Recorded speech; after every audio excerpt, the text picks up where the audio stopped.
la réponse basée sur la nature de lutter contre le réchauffement climatique, ce sont les forêts et les tourbières qui rendent les services à l'humanité pour capturer, séquestrer les pollutions.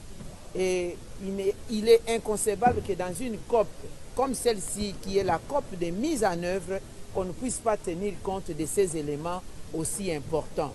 Je peux donner l'exemple du bassin du Congo.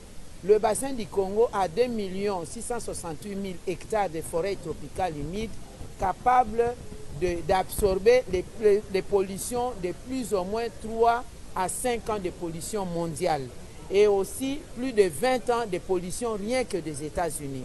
Nous avons les tourbières dans le bassin du Congo qui ont plus de 100 000 hectares capables aussi d'absorber 31, qui ont stocké 31 000 gigatonnes, une pollution équivalente de 15 ans de pollution dans le monde. Donc ce sont des éléments importants dont absolument on devra mentionner dans toutes les décisions finales comme celle de la COP 27. Madame la ministre, comment vous faites l'équation entre la protection de la forêt tropicale et les nouveaux projets pétroliers dans cette région?